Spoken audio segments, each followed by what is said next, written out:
Is now starting. All attendees are in listen-only mode.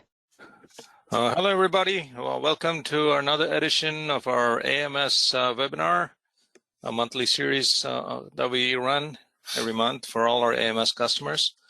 And today's topic of our webinar is common 2.5 axis support issues. So we've compiled a list of things that most of our customers who are either new or continuing customers who have questions on some of these 2.5 axis topics.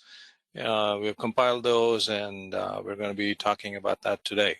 My name is Joe Anand. I'm the product manager here at MecSoft, and today I'll be joined by Don LaCourse, and then we also have a new employee, Pankaj, who's our application engineer, who will be joining us as well. He'll be silently listening to all these questions, and he's in training mode right now. So hopefully at some point in time, he'll be taking over some of answering the questions at some point. So before we get started, some housekeeping tips. Don, next. Oh, we don't have housekeeping tips. Looks like I'm missing it. Okay. Sorry. All right. So, I mean, for those of you who attend our webinars, you know, we want to keep it interactive as possible. So go ahead and submit your questions in the chat window on the window that shows questions. And we'll be monitoring, both of us, Pankaj and I will be monitoring it in the background, and we'll be answering it. And if we need to stop Don while he's doing the demo, we'll definitely be able to do that as well. So if it, I mean, we don't want to stop the flow of the webinar, but if there's something relevant to what we are discussing, we'll definitely make an attempt to stop and explain things to you. Today's agenda, as I mentioned before, is the common 2.5 axis support issues. And that on the topics we're going to be going explaining in more detail. We're going to start with some of the simpler ones and then go down to some of the more complex things. So we're going to progress today.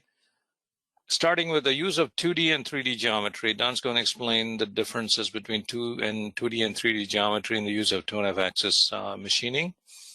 Also aligning stock to part, establishing work zeros, location of cut geometry. This is in relation to both the tool geometry as well as the actual drive geometry that you're using for cutting.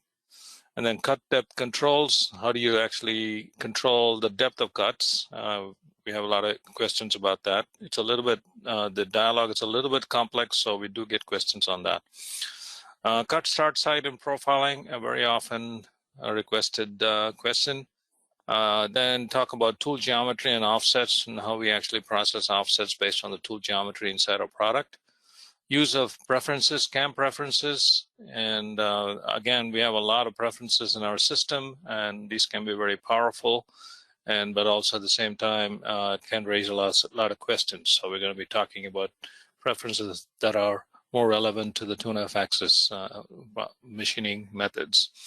And then finally, we're talking about posting issues and the machining issues. You know, what most of our users encounter on the shop floor. And this is also a large area. It's quite a large area, but we're going to be touching upon the major ones.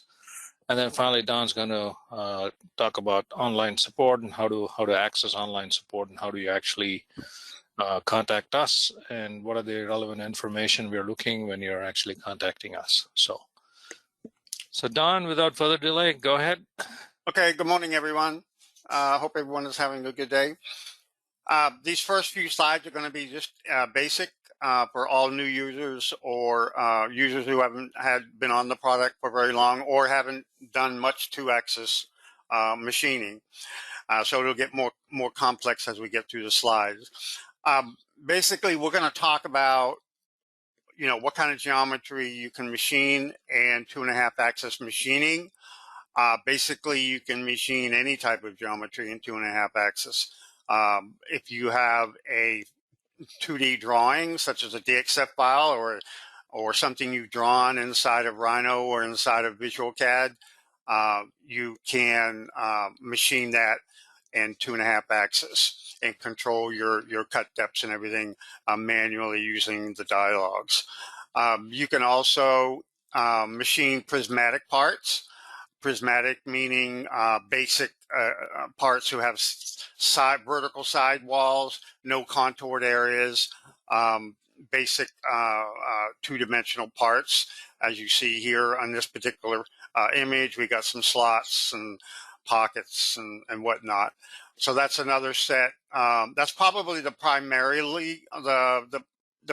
part type that you will machine in 2.5 axis, where you already have like a flat part that's got some holes and pockets, nothing real complicated.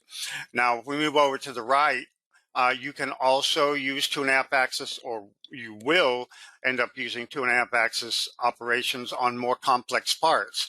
And to do that, it's very simple. You just select your geometry like you do any other geometry. In this particular picture, you see that our control geometry is not flat. It's not 2D. You don't have to select control geometry that's on a flat plane. You can select any perimeter area, and the program will flatten it out for you in the background. It'll do it automatically. So you can. Oh, one thing, go ahead. One thing, Don, I should mention: if you select 3D geometry like that, we will flatten it out, but also move it to the highest point of that curve. So that's where the cutting geometry will start. Unless you tell otherwise. Right. Exactly. Okay. So that's basically the types of geometry that you will encounter in 2.5 axis machining. Now we're going to talk, for new users, this can be a little bit complicated. We're going to talk about how do you line your stock model versus your part model. So internally, there's 2 different models that's managed in the program. When you define your stock, that is actually a stock model in the background that it's using and displaying and moving around based on where you want it to align in relation to your part.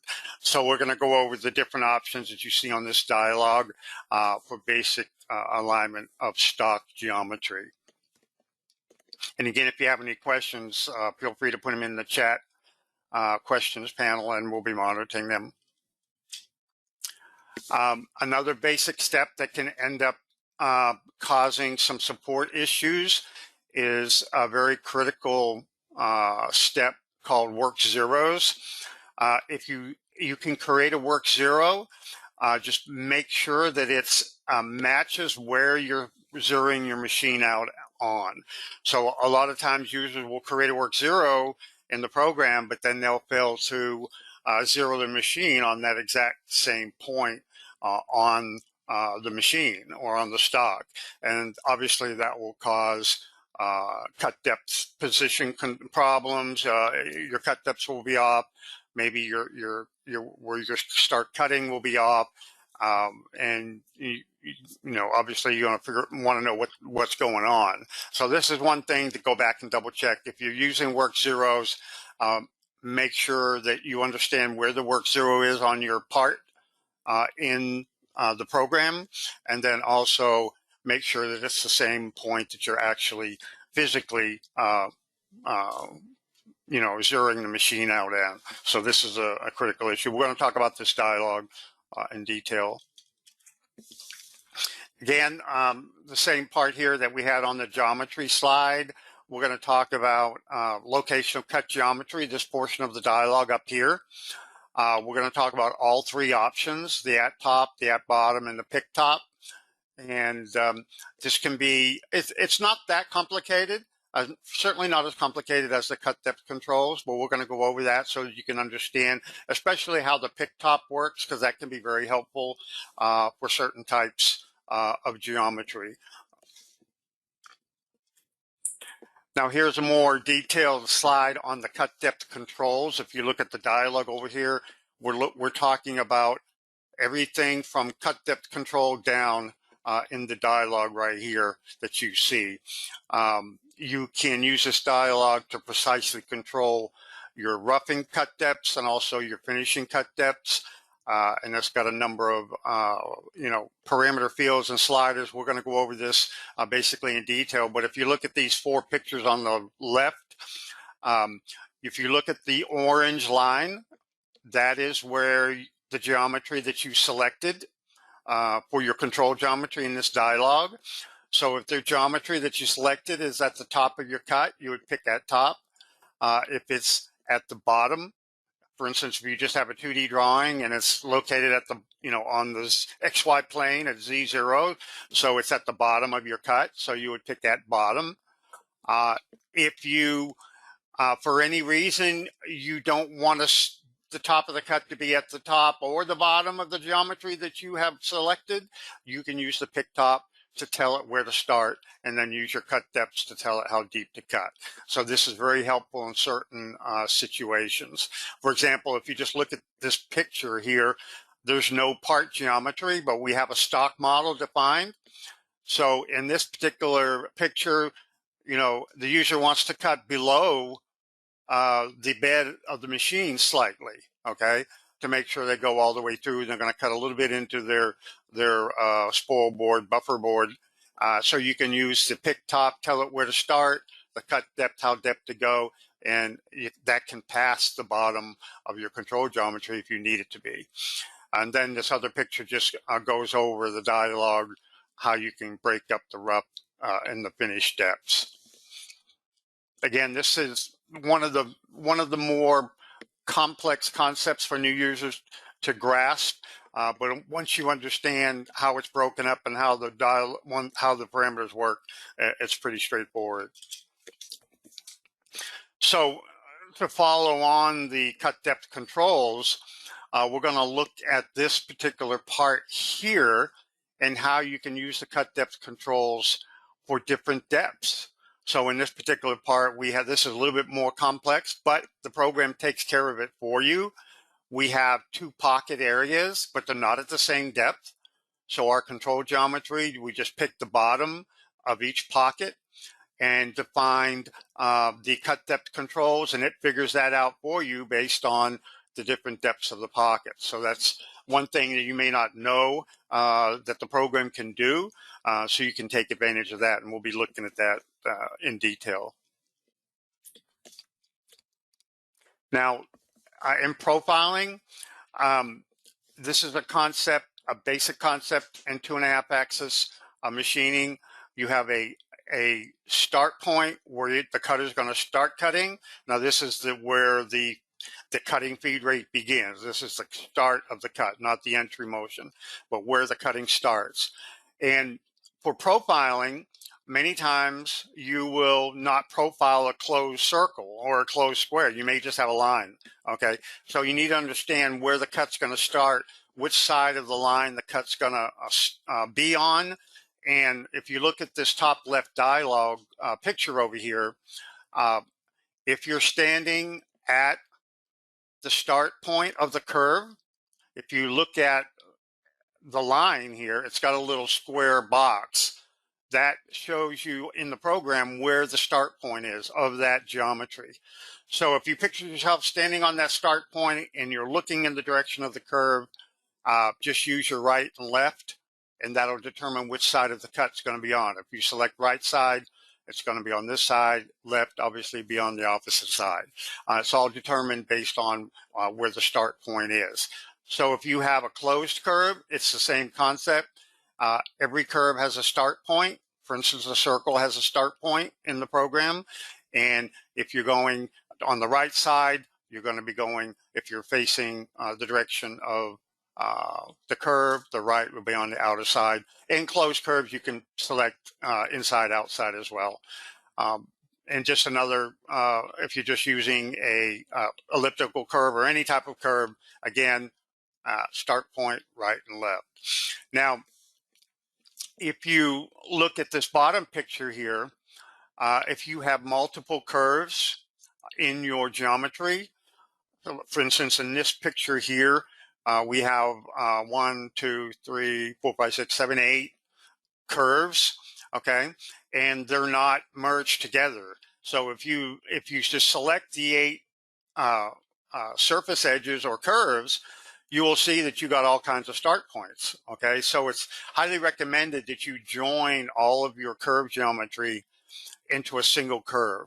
That way you know where the start point is of that merged curve. So that makes it a lot more intuitive for you, but it also solves a lot of potential problems.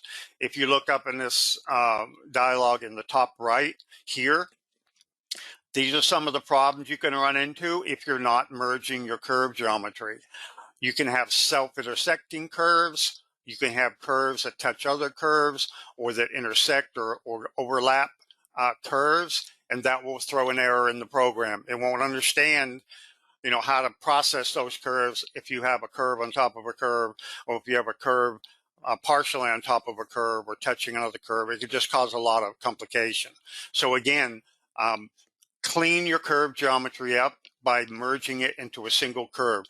You follow that procedure by merging your curves. Understand that, double check that it is a single curve. You know where the start point is. That way, when you machine it, you understand which is the cut side, where is the start point, etc. And then also on the far right, that can cause problems if your curves don't connect. Your curves, if you're doing a continuous cut and you have multiple curves, you more than likely want those curves to touch end to end. So if they're not touching end to end, then you're going to end up with separate start points. You're going to have a gap in your cut. So just be aware, again, if you go through the procedure of merging your curve geometry and understanding that they are merged, it is one curve, you know where the start point is, all of these issues that you see in this dialog will go away. So you resolve those up front before you start the programming process and have to run into errors and whatnot. And again, a list of the common geometry issues that we just covered. Pay attention to the curve start point and the cut side. We stressed that a number of times on this slide. Always merge coincident curves into one curve. We mentioned that a number of times. Very important. Your curve boundaries, understand they don't have to be planar. If you have planar curves, that's great. Just select them. They don't have to be planar. If you have curves that are 3D curves or contoured curves, you can use those as well. Again, these procedures apply if you have three-dimensional curves. Make sure they're joined end to end, and you have a single curve, whether it's a contoured three-dimensional curve or whether it's just a flat 2D curve. The same principles apply. And then also understand that in 3D models, you don't have to have curves. You can use the edges of your surfaces as your curve boundaries. Now, just some basic tool geometry concepts that you need to understand in 2.5 axis. If you look on this dialog on this slide, we have 4 basic tool types that you're going to use in 2.5 axis, starting from the left: a flat mill, a ball mill, a V mill, and a chamfer mill. Flat mill, obviously you're going to use that for cutting flat pockets or facing or clearing off areas. If you look at the ball mill, you see we got a red X in there. Typically you want to avoid ball mills for 2.5 axis programming unless you absolutely need it. The reason is that ball is going to ride over your control geometry. For instance, if you look at that picture right here, we call it the waterfall effect. As that ball mill travels, you know, starting at the top of your curve geometry, it's going to roll over that edge of the ball, and it's going to, this is important edge on your part, it's going to degrade that edge significantly. So you want to avoid that if at all possible. Now, also the V mill, obviously, if you're cutting chamfers or if you're doing tapered walls, just understand where the cutting points are on that V bit. In each one of these tools, the yellow area is the flute length. Just so you understand where, I would put the red dots in there, so you these are the critical points on the tools that you need to understand what's going to be compensated for in the 2.5 axis operation. And again, the chamfer mill, obviously the same. You can cut flat areas with the chamfer, but also chamfer mill, but also you can cut tapered sides and chamfered edges and such. So just understand the basic tool types and where the cutting portions of that tool are going to be calculated from. Hey, Don, I want to mention one of the common support issues we get is people usually pick a curve and use a ball mill and run a toolpath, and they will see that the toolpath is right on the curve, and they will wonder why the tool radius is not being applied to the cut. And the reason is this waterfall effect that Don's got a picture for. We actually compute the offsets based on the tool geometry. So if you have a curve and you did not specify any cut depth, so you're basically telling the system that you want to put a toolpath right at that level of that curve. And if you have a ball mill, the offset is actually 0. Because if you put a ball mill right at that cut level, the offset of that ball mill is 0. And so we don't offset that curve, and you'll see a toolpath right on that curve. And this can be confusing, especially to new users. But the main reason is because we fully honor the geometry of the tool, and depending on the geometry, the offsets will be different. So I hope that makes sense. Yeah, just to reiterate that there, the tip of the tool is the program point typically. So the tip of the ball mill, the most Z depth tip of the ball mill is going to ride right on that curve. So that's what Joe was mentioning. And here, this is just another view of the tool looking down on the XY plane where the tool is positioned in relation to different types of cuts. If you consider the last slide, we mentioned the tip of the tool is the program point. So in facing, the tip of the tool will ride on your perimeter curve. So in this view, I'm looking on the far left side. The control geometry is the outer perimeter of the object. So the tip of the tool will start on the extreme perimeter and work its way in. Again, flat mills are used to clear flat areas. Remember that. Also in pocketing, your control geometry, you're picking obviously the outer diameter or the outer perimeter of the pocket.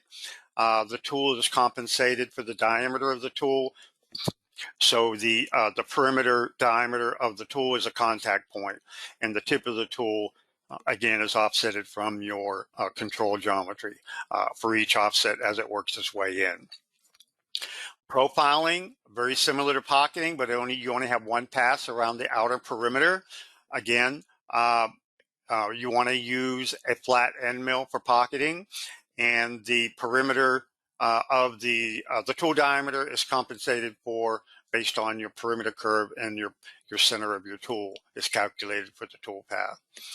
And engraving is a very unique operation used for a lot of different applications that you can't necessarily do with other operation types. In engraving, the tip of the tool will exactly follow the curve that you select. So if you imagine having that much control over exactly where that tool is going to go, you can use engraving to do a lot of different things. So in engraving, you're selecting the actual center of the tool, where the center of the tool is going to follow.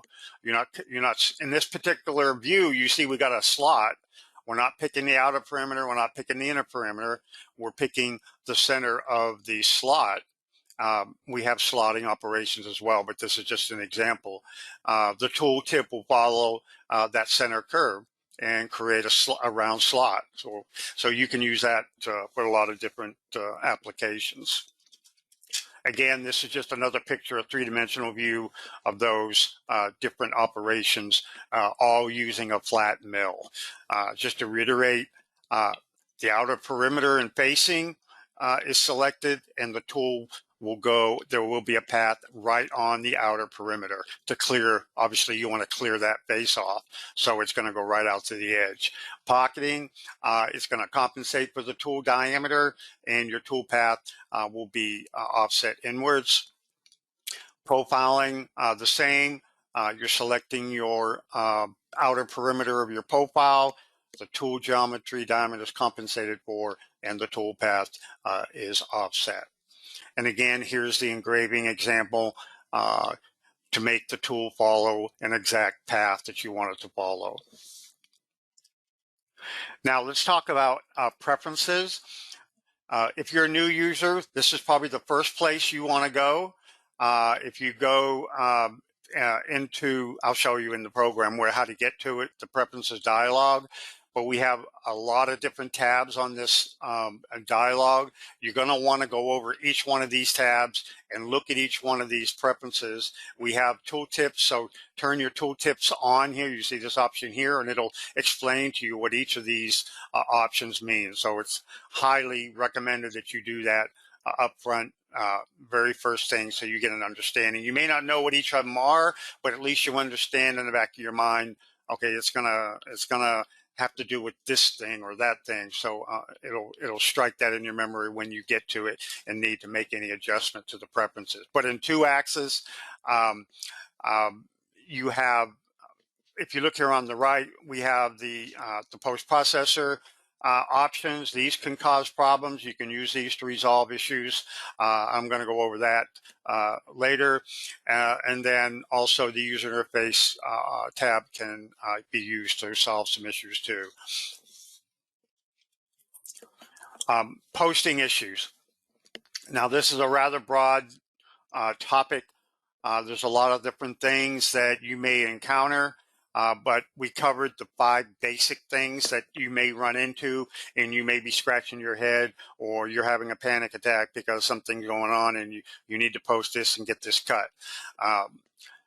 The 5 most common things that you might run into, my post is missing. If you look at the dialog here, you have the select post processor dialog. I'll show you that, how to get to that.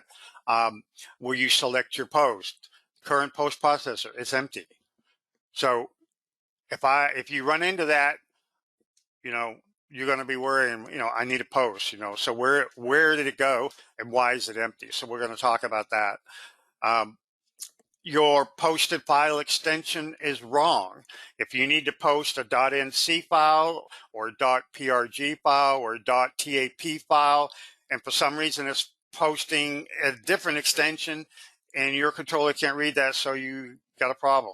So you need to know where that's controlled and how to make sure that doesn't happen. When I pick post, nothing happens. So obviously that's a problem.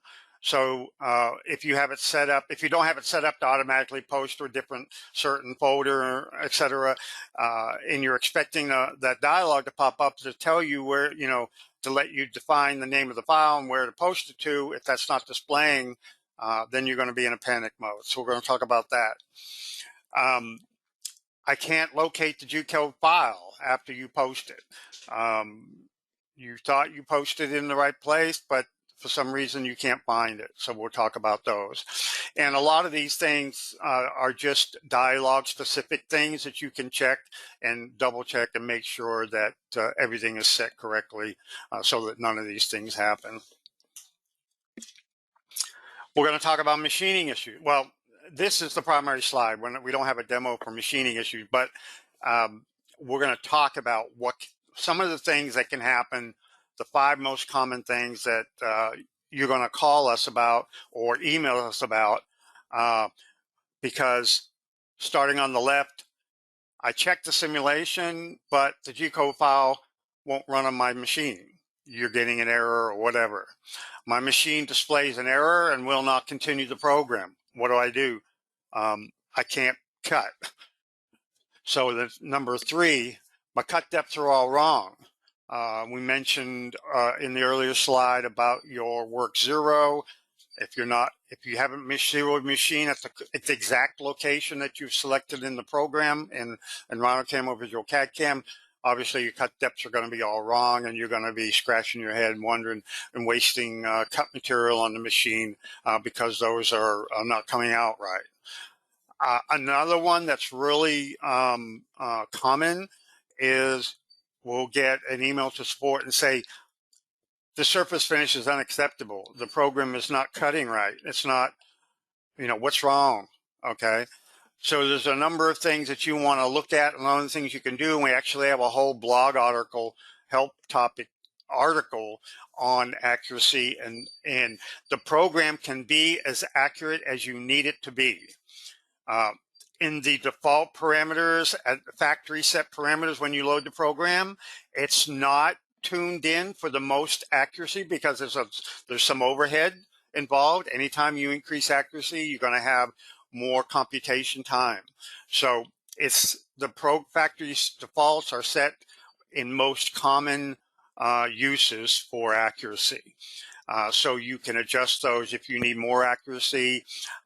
Typically, you won't loosen your accuracy, unless you've got a really large part and you're really not worried about accuracy. You can loosen it to make the processing go faster. But for surface finish is a key area that we get a lot of support calls on. The cutting tool gouged my part. So this can happen for a number of different reasons.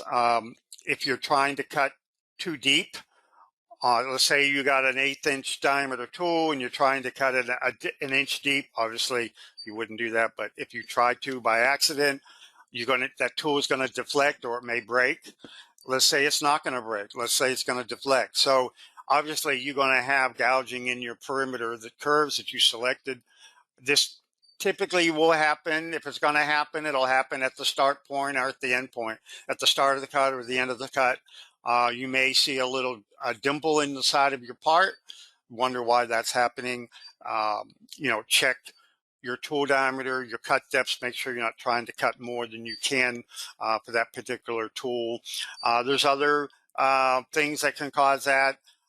If you're starting and stopping at the same point and you're cutting a soft material, depending on the perimeter curve, if it's a 3-dimensional curve, some tolerances can come into play so that you start and then stop at not the exact same point that you started. So tolerances can build up. Again, that has to do with accuracy issues that can happen. So you may see a little dimple on your cut start point. So those are some things that. Don, I got a pet peeve that I got to talk about. Okay. Many times we get customers call in suddenly saying, "Hey, my part is coming out all wrong. Everything was working great until yesterday, and something changed suddenly. Software is not working like yesterday." So if this happens, please note that the software, if it worked yesterday correctly, it's not going to change today. The problem most probably is with your machine. Something has changed on the machine. Maybe your machine has gone out of alignment, or maybe the part was not fixtured correctly. And so I know the first inclination for customers is to blame the software, the CAM software. But we've gone through many times with customers, and we have to spend a lot of time showing them that the software indeed is working correctly. So please, when you run into this, especially if this was something that was working before, and you see that suddenly not working, the error is probably, or most probably, on the shop floor, not on the CAM software side. So I just want to make that point. So yeah, when you run into this, especially a particular instance of that, users would say, "Well, I ran this program last week, or I ran it yesterday, or whatever. It's been running fine every time I run this part, but now it's not." So, as Joe mentioned, if you ran the same program, same G code, in the same software version, nothing's changed, then obviously it's not going to be in the program. So something's changed outside of the program itself that obviously the program doesn't have control over, and that's the machine. The setup is a big area, as Joe mentioned, that problems can arise because there's manual work in your setup. So double check all of that. Good point. Okay. Oh, we got another column here in the center that we didn't talk about. When contacting support, this is very important for both us and you to make sure that you get answers as fast as you can. Because when you're calling us, you don't have time to waste, okay? We don't want to waste your time, and you don't want to waste our time, which in turn wastes your time. So look at these 6 items, and we're going to go over them in detail. Be as specific as possible. When you email us, believe it or not, we have users that will email us and we'll say this program doesn't work, and they'll send us the G-code file, but nothing else. It doesn't work. Now, obviously, there's nothing we can do with that. What do we may look backplot the G-code program, but we're probably not going to do anything. We're going to just respond to you in the email. And we're going to ask for more information. So when you email us the very first time, be as specific as you can. If it takes a paragraph or two, take a paragraph or two. Okay. Obviously, you don't want to write a book because it's going to take us 30 minutes to read it. But just be as specific to get all the pertinent information as you can, that you understand, that so that we can better help you. Attach your post definition file. A lot of times users will say, it posted, like Joe mentioned, it posted yesterday, or now it's not posting, or I'm getting an error on the machine when I posted this file. Yes, we can look at your G-code file, but we can't recommend any changes because we don't have your post processor definition file, and that's a file. I'll show you what that file is and where it's at. But the post definition file is needed only if there's a posting issue. Yeah. If you see a problem in the part itself, you wouldn't need it. This is only when you think there's an issue with the post. Okay. We want the posting file. Mm-hmm. Pictures are worth 1,000 words, obviously. Show us a picture of what's happening. Show us a picture of your controller screen. If you got an error message, obviously we have to have a picture of that screen that has the exact description of the error, the line number of the error.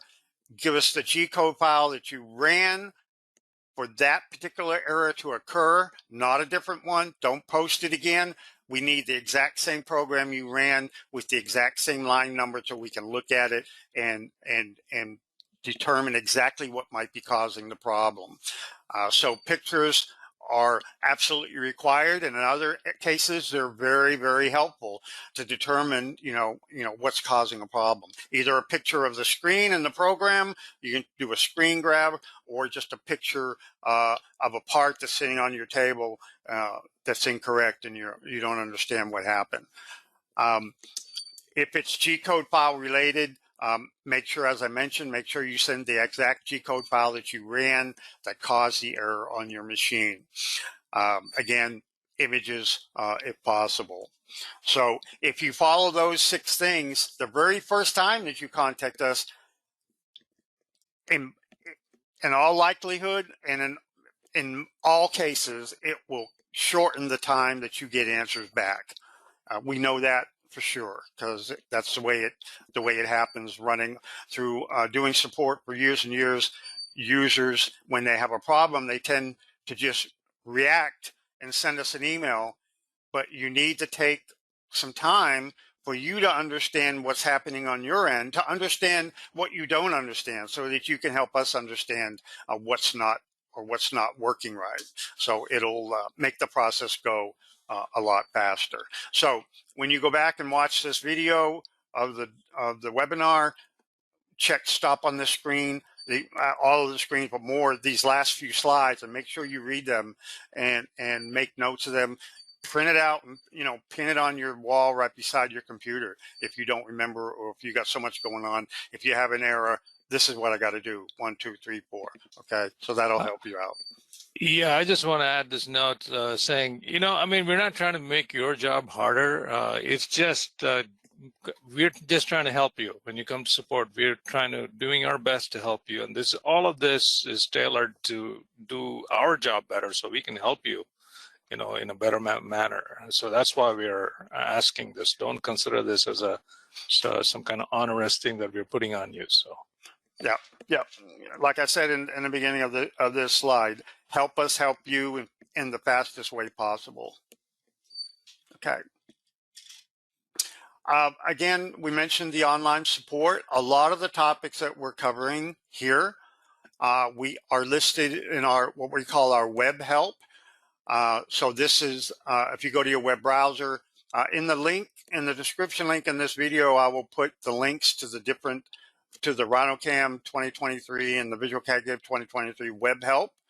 So you can go to these WebHelp systems, and we have sections in here for questions. You see FAQs here.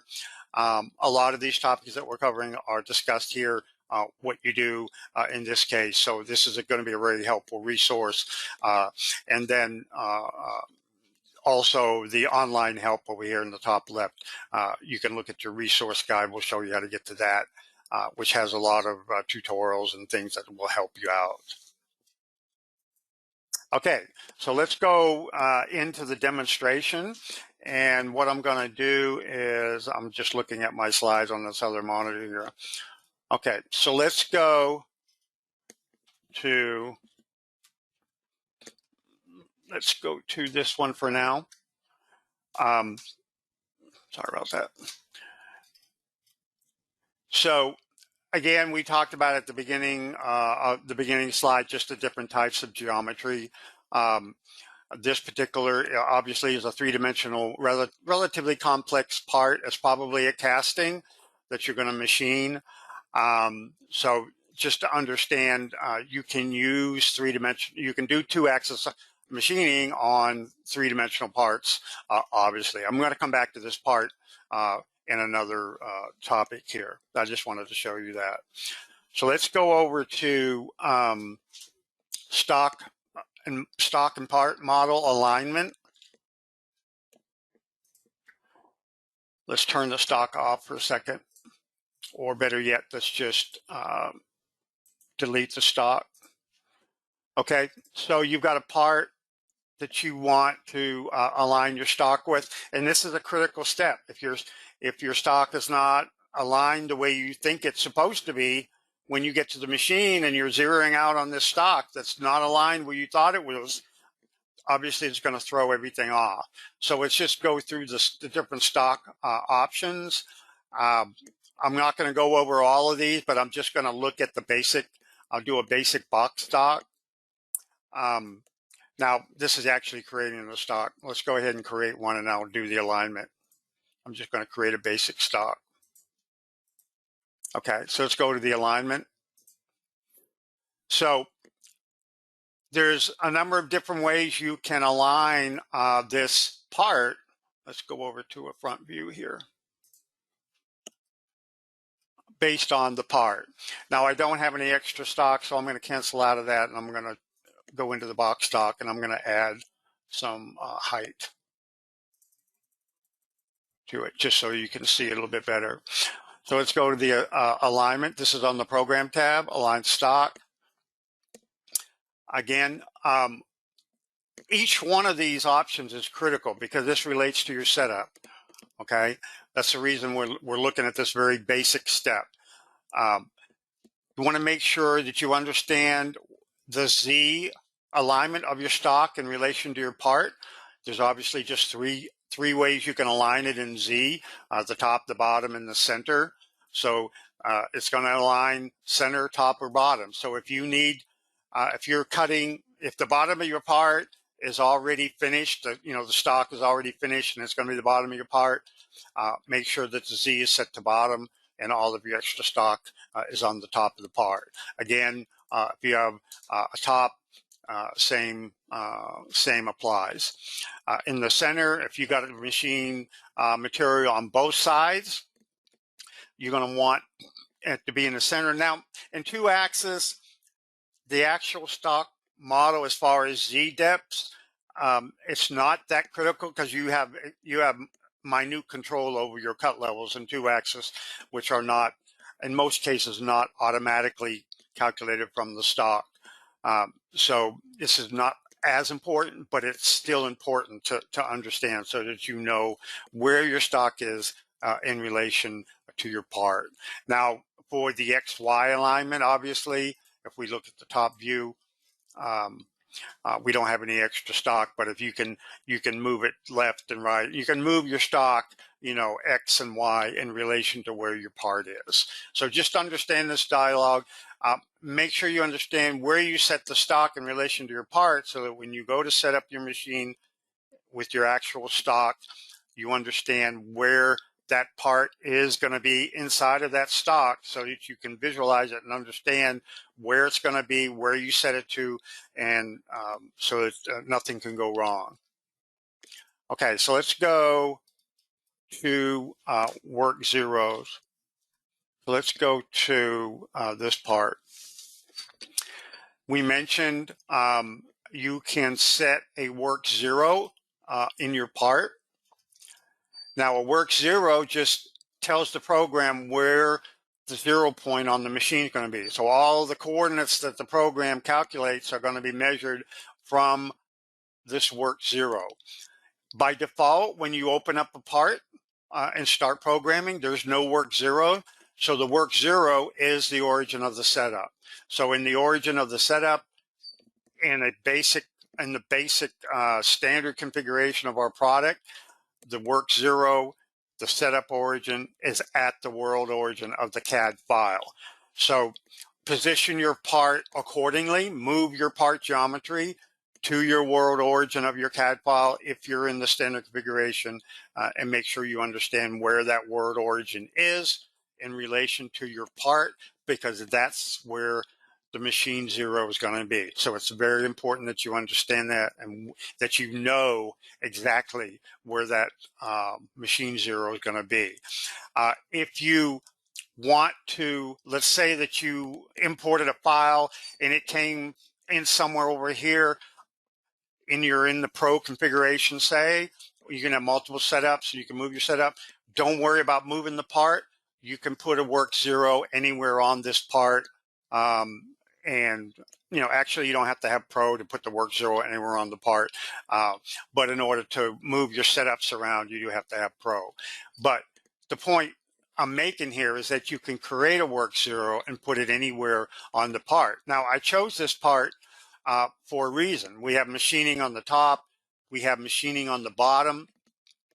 So for example, let's say you machine one side or machine some of one side, you can put a work zero and based on your stock. Obviously, if you're just machining it for the first time, you're probably going to want to have your work zero somewhere probably at the bottom or at the top of your stock. Sometimes it's at the center, but most cases that's either at the bottom Z, the lowest Z, or the highest Z. And you can look at the triad as moving as I change these options here. And you can move it around in XY in relation to your part, like if you want it on one corner in the lowest position there. And that's going to be where your zero your machine at. Now, also, let's say that you've already machined some of this and you no longer have this corner. This corner is no longer there. Okay, let's go to the top. Okay, you've machined this out already. Okay, so sometimes you're going to want to have a work zero based on your part. Okay, so you may want to go, your part may have a machine that's already been a corner that's already been machined.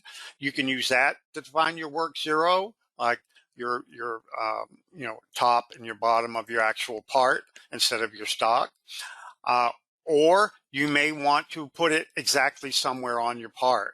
Okay, so you can pick a point on the part that's already been machined and use that as your work zero. And when you generate the work zero, it'll just have this icon item under your setup.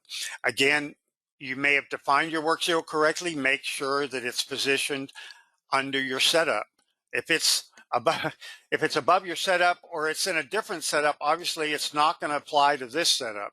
So it needs to be the first item under the setup that you're cutting, where your two-axis operation is going to be.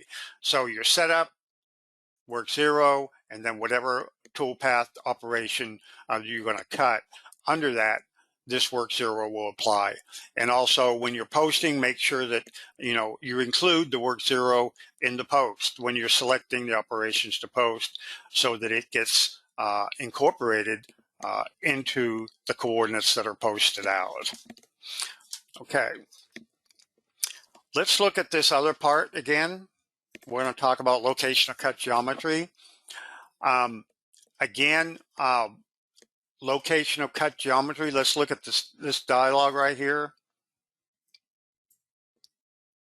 Cut levels. Now, if you look at our control geometry, let's just close that for a second on this part, we're pocketing out this opening, okay? Let's say this is not a casting. Let's say you're just prototyping this out of wood, say, or just to get a look of how it looks. So you may want to pocket this area out. So we have selected this perimeter. You want to select, if you look at the top view, you'll see that the perimeter we selected looks two-dimensional. Okay, so that's the maximum perimeter of this pocket. But in reality, if you're looking at the actual part itself, you'll see that it's not a flat area. And again, we mentioned that inside the program, it will flatten this out for you when it calculates the perimeter, the extents of the pocket. It'll do that for you. So you can select three-dimensional curves, okay, along these, and these are not curves, these are just edges of these surfaces. So this is a more complex selection type that you can use, but we wanted to show you that just so that you understand the selections you make in your control geometry will be the perimeter of your cut, okay, and it will be projected flat as the perimeter, as the Z depths are cut in that pocket. So we just want to make sure you understood that. Okay, so let's go over, I want to spend a little bit of time on this other cut levels part. Okay. So here you see we got two pockets. We've got an open pocket here. I mean, they're both blind pockets, but we have a certain depth here and a different depth here. If you go to a front view and we go to,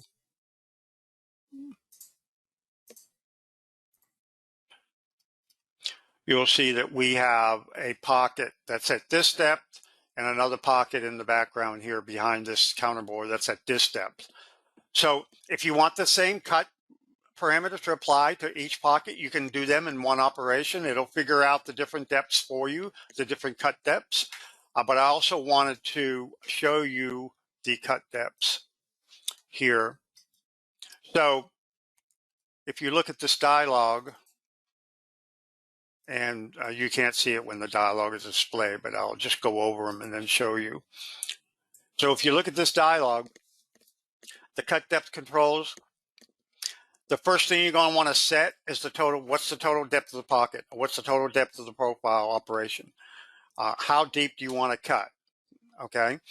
Now, again, we mentioned the location of cut geometry. So in here, you're telling it where the geometry is that you selected. In this particular example, we selected the bottom of the pockets. Okay. So this cut depth is being calculated based on the bottom of the cut, the bottom of this pocket. So it's going to start cutting 0.365 inches above that bottom, and it's going to work its way down. Okay. So again, you know where the bottom is.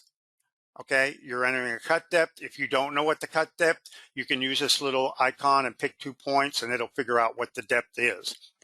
So in this example, we have 2 depths. You want to pick your lowest depth, your deepest depth, to be your cut depth, and it'll calculate your, you know, if you have one that's not that deep, it'll figure that out for you and not cut. Obviously, it's not going to cut all the way down if your control geometry is up here. But we have the total cut depth. Okay, that's the first thing you need to determine. And in this little picture in the dialog, you see total cut depth. Okay, so that's how deep the cut is going to be when the cut is done. So then consider, you can divide that total depth into 2 segments, a rough segment and a finished segment. So you may want to, you may not want to have your last cut depth, your last cut level, you may not want to cut, you know, 1/4 of an inch, you know, at that depth, because obviously you may have some tool deflection, or you may, whatever, you know, it may affect the accuracy of your sidewalls, or the, you know, where the exact Z depth is. The more you cut, obviously, the more kinematics come into play on the machine. So you're probably going to want to cut the finish area up into smaller cut levels. So determine in your mind the roughing section and the finishing section, your depths. So we got a 365 total depth. We got a 300 thousandths for the rough, and we got 65 thousandths for the finished depth. Okay. Then you can divide both of those into how many levels. So for the roughing area, we want a 0.1 level. So there's going to be 3 levels in roughing. And then there's going to be 0.02 per level in the finishing. So that'll probably be 4, maybe 4 or 5 levels. We'll look at it in a minute. But you can use these sliders, or you can just enter the exact cut level. So this is the amount of material that the tool is going to cut at each one of these levels. Okay, so you have exact control. And again, this has nothing to do with necessarily where your stock is or where your part is. You're telling it exactly based on where your location of your cut geometry is and these depth values. So you have absolute control. Go ahead.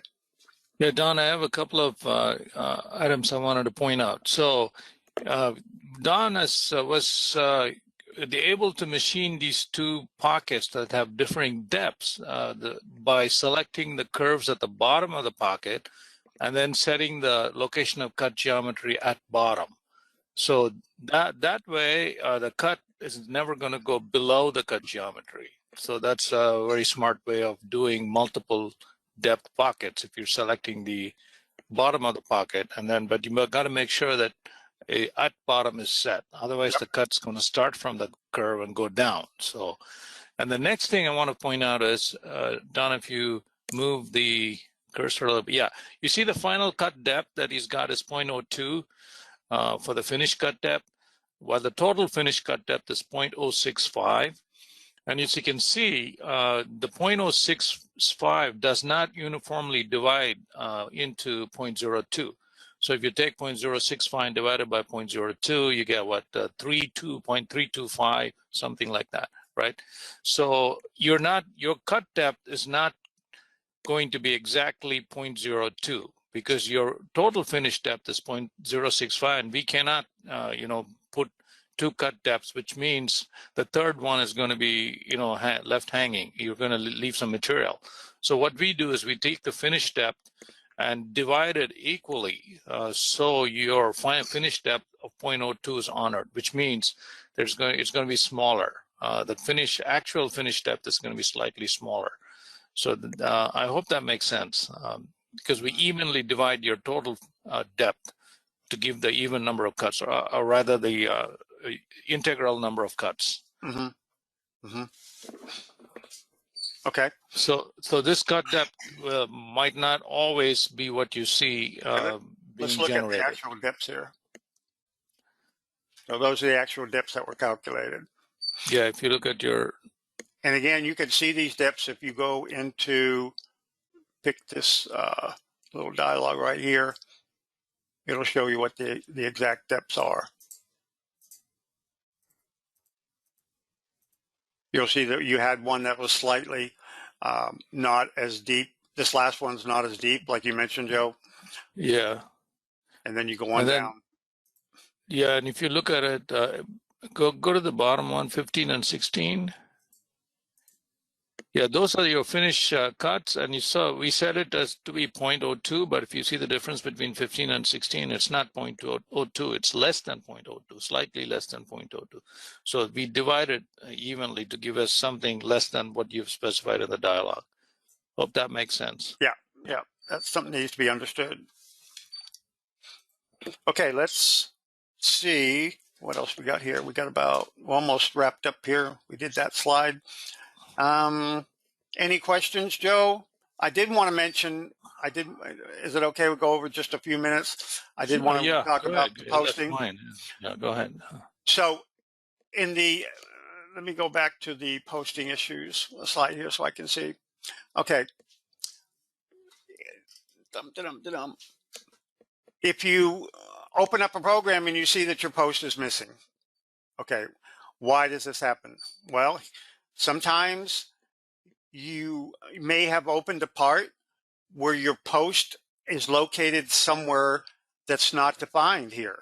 Okay, so you see this path right here, the factory default path for where the posts are when you install the program.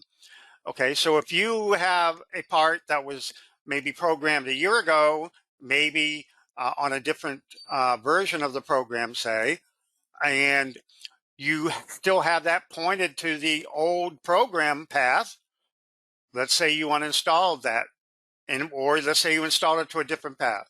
So what I'm getting at here is that it's looking at this path to find your post. If it doesn't see a post in this path, it will be blank, okay? Because there's no post there. So you need to make sure that you understand where your posts are on this computer or on your network drive or wherever it's at, and that location is specified, okay? And what we recommend is that specifically, most importantly, if you have a post that you have edited or we have customized or edited for you and we send you a post definition file, don't put that post back in this, install path. We recommend that you just put it on your desktop, okay? Your desktop never changes. It's always the desktop. It doesn't move. If you're on your computer, your desktop's always going to be there and your post is always going to be found. You can point it, use this dialog here, point it to your desktop, and it will always be there, no matter what part you open, no matter what version of the product you run. If you have it set, your posts are located on your desktop. If you have more than one post, let's say you have 5 different machines, you got 5 different posts, put all of the post definition files on your desktop and leave them there, okay?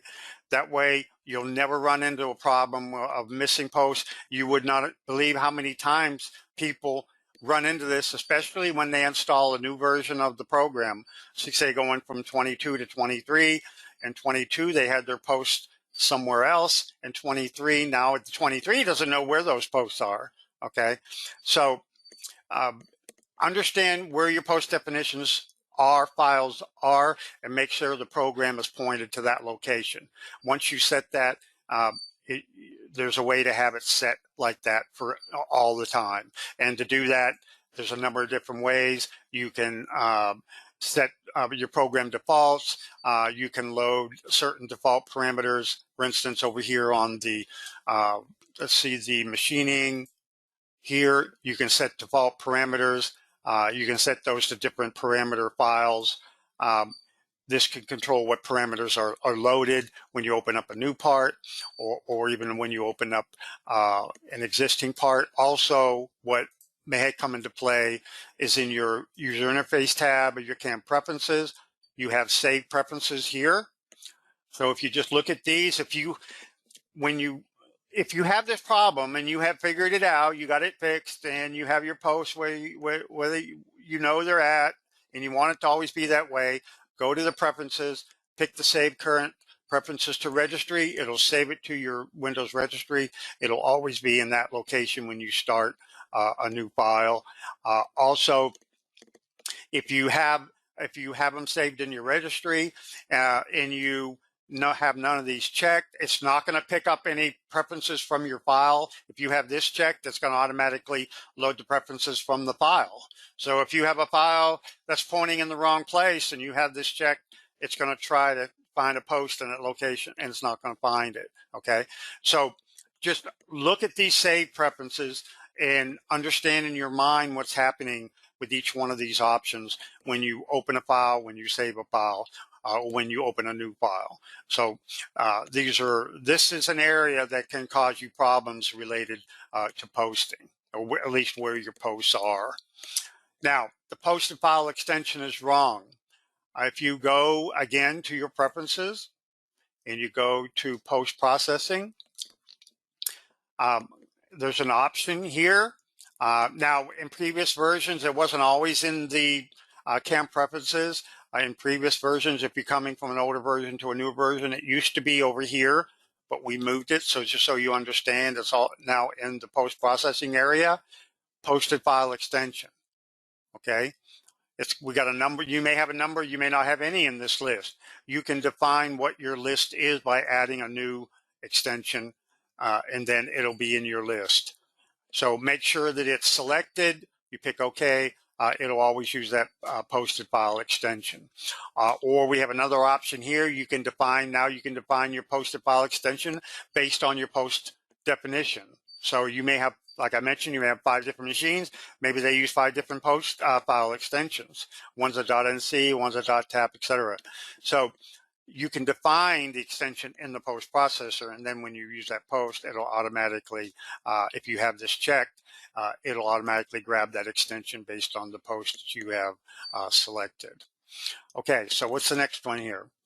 The posted, we mentioned the posted G code is incorrect. That really doesn't have nothing to do with preferences.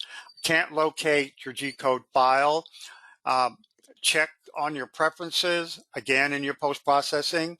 Actually, it's in the user interface section, I believe. You have, where's that option here? Where is that? I guess it is on post. Show output dialog when post-processing. If you don't have this checked, that post and save as dialog is not going to display. So if you go post, okay, this dialog right here, that's your post and save as dialog.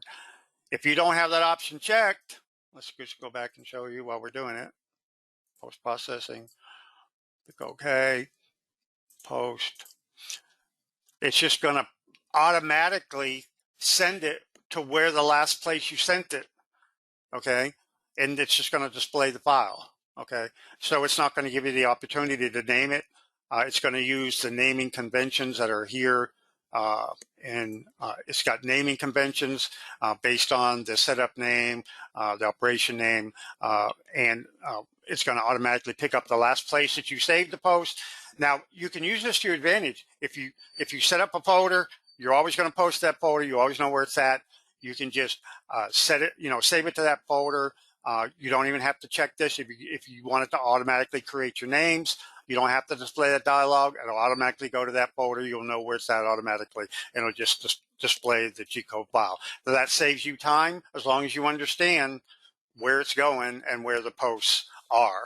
But if you don't, and it's not displaying that dialog, check the preferences here. Hey, Don, before you cancel that dialog, one more thing I want to point out is the first entry program to send posted file.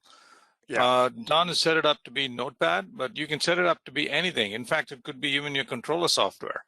Let's say you're using ShopBot, for instance, and you could have the path to the controller software, and most controller software will read a G-code file as input. And so you can actually launch your controller software directly from our system if you put in the exact path name up there. Yeah. So that's another tip, pro tip for you guys. Yeah. Basically, you once you have all that set up, it's working the way you want it to work. Right-click post, your machine starts cutting. How much better is that? But make sure that you understand what all is happening in the background, and so that it doesn't cause you any surprises. Okay, so let's see what we got. Something else. Posting issues. We talked about that. We talked about machining issues in detail, like I mentioned. I'm not going to show you anything in the program, but all the issues that can happen, when you're cutting on your machine and something's not right. So go back and look at that slide when you look at the video replay, and make sure you understand those issues. So any other questions, Joe? It looks like we're wrapped up.